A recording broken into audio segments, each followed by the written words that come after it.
High বন্ধুরা, কেমন আছো সবাই? Welcome to new blog. I hope সবাই ভালো আছে, আমিও ভালো আছি। তো বন্ধুরা, নতুন একটা ব্লগে সকলকে জানাই স্বাগত। তো আজ চিকেন এনেছি, চিকেনের সাথে ছেলেকে একটু করে দেব পোলাও। এখানে দেখো বাসমতি চাল কিছুক্ষণ ভিজিয়ে রেখে বসিয়ে দিয়েছি। চালটাকে হাফ বয়েল করব, তারপর নামিয়ে জল ঝরিয়ে একটুখানি ঘিয়ের মধ্যে জাস্ট নাড়াচাড়া দিয়ে ভেজে নেবো আর কি। এই তো দেখো ভাতটা হয়ে গেছে বন্ধুরা, দেখতে পাচ্ছ একদম ঝরঝরা মার ঝরিয়ে নিয়েছি। এখন একটা ডেক্সির মধ্যে ঘি দিলাম, এলাচ দারচিনি তেজপাতা দিয়ে ভাতটা দিয়ে দিলাম, দিয়ে সামান্য লবণ দিয়ে জাস্ট একটু উল্টিয়ে পাল্টিয়ে নাড়াচাড়া করে নিলেই আমার বাসমতি চালের পোলাও হয়ে যাবে আর কি। ছেলে আমার পোলাও বিরিয়ানি হলে বেশ তৃপ্তি করে খায়। তো চিকেন যেহেতু এনেছে আজ, তো ভাবলাম কি একটু পোলাও রান্না করে দিই আজ। অন্যদিন বিরিয়ানি রান্না করি, আজ বিরিয়ানি আর রান্না করলাম না। এই তো দেখো এখানে চিকেনের আলুটাকে একটুখানি ভেজে নিচ্ছি। চিকেনের আলু আমি আলাদা করে ভাপিয়ে নিয়ে তারপর ভেজে তারপর চিকেনের সাথে মিক্সড করি আর কি। এই তো দেখো আলুটা ভেজে নিয়েছি, আর এখানে আমি চিকেন কষাটাও বসিয়ে দিচ্ছি। পোলাওর সাথে ছেলেকে করে দিচ্ছি চিকেন কষা। তো অনেকটা পরিমাণ পেঁয়াজ দিয়েছি, দিয়ে কষিয়ে মশলা দিয়ে জাস্ট একটু কষিয়ে নিচ্ছি। আর এদিকে আমি চিকেনটাকেও ম্যারিনেট করে রেখেছি।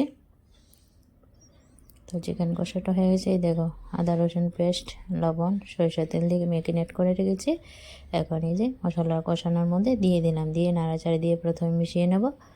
তো মিশিয়ে নিয়ে কিছুক্ষণ ঢাকা দিয়ে তারপর ঢাকা তুলে আলতো আছে চিকেনটাকে ভালো করে কষিয়ে নেব আর কি। এই তো মিশিয়ে নিলাম বন্ধুরা, এখন ঢাকা দিয়ে দেবো। তো আবারও নাড়াচাড়া দিয়ে নিচ্ছি, এখন ঢাকা দিয়ে দিচ্ছি।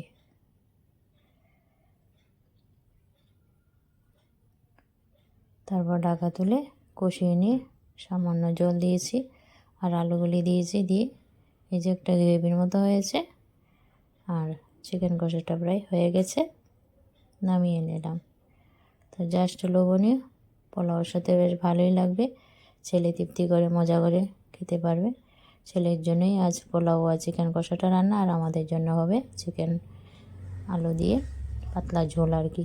তো চিকেন কষাটা হয়ে গেছে, দেখতে পাচ্ছ কেমন হয়েছে চিকেন কষার কালারটা, অবশ্যই জানিও। দারুণ স্বাদে চিকেন কষা হয়ে গেছে।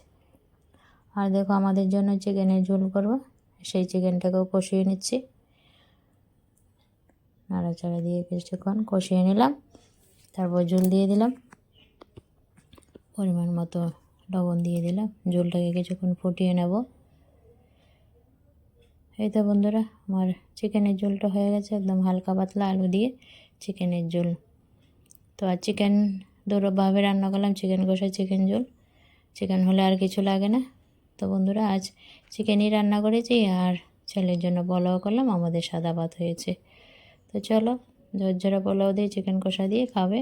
এই তো শসা পেঁয়াজ কেটে নিয়েছি, এখন খাওয়া দাওয়া করে নেব। থ্যাংক ইউ বন্ধুরা, এই পর্যন্ত ভিডিওটা দেখার জন্য। Thank you so much. যে যেখান থেকে আমার আজকের ভিডিওটা দেখছো, যদি নতুন হয়ে থাকো চ্যানেলটাকে সাবস্ক্রাইব করে দেবে, আর বেল আইকনটা অবশ্যই বাজিয়ে দেবে। যারা পুরানো বন্ধু আছো, থ্যাংক ইউ সো মাচ। নতুন একটা ভিডিওর সাথে আবারও দেখা হচ্ছে বন্ধুরা, ততক্ষণে বাই, ভালো থেকো সবাই।